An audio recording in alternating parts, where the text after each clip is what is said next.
एक ऐसा योद्धा जो प्रभु श्री राम से भी ज़्यादा ताकतवर और शक्तिशाली था। एक ऐसा योद्धा जो रावण से भी अधिक बुद्धिमान था। एक ऐसा योद्धा जिसके जन्म के समय उसके तांत्रिक पिता ने नवग्रहों को बंदी बना लिया था। जी हाँ दोस्तों, आज की वीडियो में मैं ऐसे योद्धा के बारे में बात करने जा रही हूँ जो तीनों लोकों का स्वामी था। तो आपसे निवेदन है कि वीडियो के लास्ट तक जरूर बने रहिएगा। वीडियो अच्छा लगता है तो वीडियो को लाइक और शेयर करना ना भूलिएगा। अभी तक आपने हमारे चैनल को सब्सक्राइब नहीं किया है तो हमारे चैनल को सब्सक्राइब जरूर कर लीजिएगा। रामायण में रावण सबसे ज़्यादा ज्ञानी ब्राह्मण और बेहद शक्तिशाली था। उसने सभी देवी देवताओं की तपस्या करके बहुत से वरदान और विद्याएं प्राप्त की थी। रावण को अपने से भी ज़्यादा बलशाली और शक्तिशाली की पुत्र की कामना थी। जिस समय रावण का पहला पुत्र जन्म लेने वाला था, तब रावण ने सभी नवग्रहों को अपने कब्जे में करके उन्हें 11वें स्थान में लाने की कोशिश की और सभी ग्रह 11वें स्थान पर आ भी गए। मान्यता है कि ऐसे ग्रह नक्षत्रों में पैदा होने वाले व्यक्ति पूरी दुनिया में सबसे शक्तिशाली होते हैं। नवग्रहों की शक्तियों के साथ पैदा होते हैं और कोई देवता उन्हें कभी भी पराजित नहीं कर सकता है। सभी देवी देवताओं को इस बात का ज्ञात हो गया। अगर ऐसा होता तब पूरे ब्रह्मांड में आतंक फैल जाता। इसलिए शनिदेव 11वें स्थान से 12वें स्थान पर आ गए और उसी समय मेघनाद का जन्म हो गया। अपना मनचाहा पुत्र न पाकर रावण बहुत क्रोधित हुआ और उसने सभी देवी देवताओं को बंदी बना लिया और अपने कारागृह में रख लिया और खुद स्वर्ग में राज्य करने लगा। जन्म से ही मेघनाद साधारण नहीं था। जब वो रोता तब उसके मुख से रोने की आवाज़ नहीं बल्कि बादल के गरजने की आवाज़ आती थी, जिसकी वजह से उसका नाम मेघनाद पड़ा। मेघनाद ने बचपन से ही बहुत सारी विद्याएं सीख ली थीं।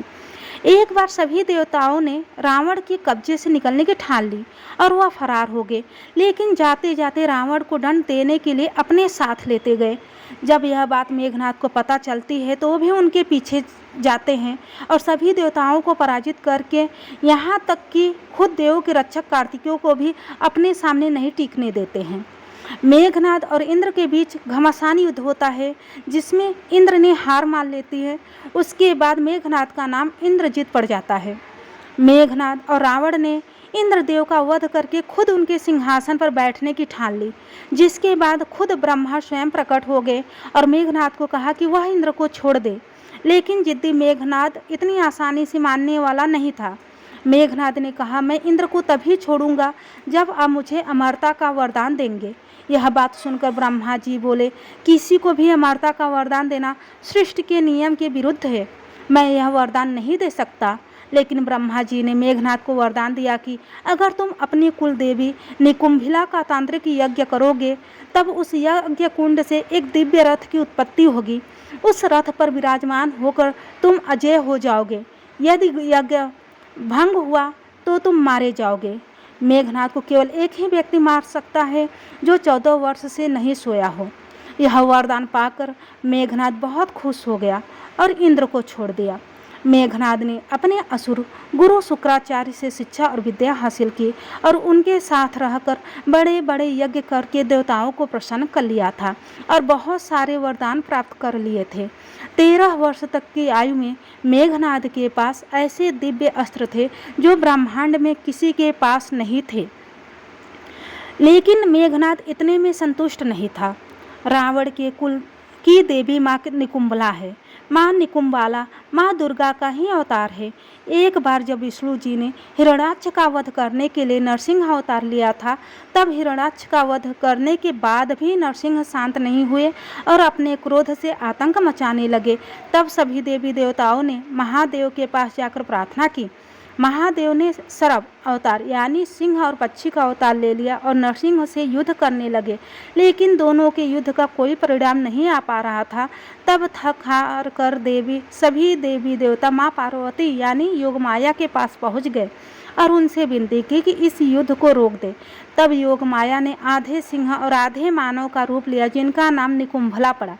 देवी योगमाया के पास विष्णु जी को योग निद्रा में भेजने की शक्ति थी, जिसका इस्तेमाल करके उन्होंने विष्णु जी के नरसिंह अवतार को योग निद्रा में भेज दिया और उनके बीच प्रकट होकर दोनों को पराजित कर दिया।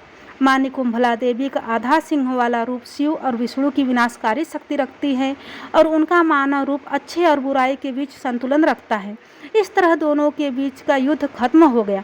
निकुंभला रावण के कुल की देवी थी, जिनकी पूजा रावण और मेघनाद पूरी तांत्रिक विधि से करते थे और उन्हें प्रसन्न करके बड़ी बड़ी सिद्धियां और आशीर्वाद प्राप्त करते थे। ये देवी भवानी का ही एक रूप है। रावण के पुत्र मेघनाद ने असुरों के गुरु शुक्राचार्य की मदद से देवी निकुंभला की तांत्रिक साधना कर उन्हें प्रसन्न किया था। देवी निकुंभला ने उन्हें एक दिव्य रथ प्रदान किया था। तांत्रिक साधना से प्रसन्न होकर मेघनाद को एक वरदान और भी दिया गया कि जब जब वह देवी निकुंभला की एकांतवास में, जहाँ देवी गुफा में मंदिर था, वहाँ जब जब वो तांत्रिक साधना करके अभिषेक करेगा और बलि देगा, तब देवी स्वयं उसके साथ युद्ध में साथ देकर युद्ध में विजयी दिलाएंगी। भगवान श्री राम को यह विभीषण ने बताया कि मेघनाद रावण को विजयी दिलाने के लिए अब देवी निकुंभला की पूजा साधना करेगा। वह तपस्या विफल करने के लिए प्रभु श्री राम ने हनुमान, अंगद और लक्ष्मण को रात में ही उस गुफा की ओर भेजा था, जिन्होंने वहां जाकर मेघनाद के जो सैनिक वहां रक्षा के लिए तैनात किए गए थे उनको मार दिया और मेघनाद की साधना का ऐन वक्त पर विध्वंस कर दिया, जिस कारण वह संतप्त मेघनाद उनसे युद्ध करने के लिए तैयार हुए। लेकिन हनुमान जी की मदद से लक्ष्मण ने उस समय मेघनाद का वध कर दिया।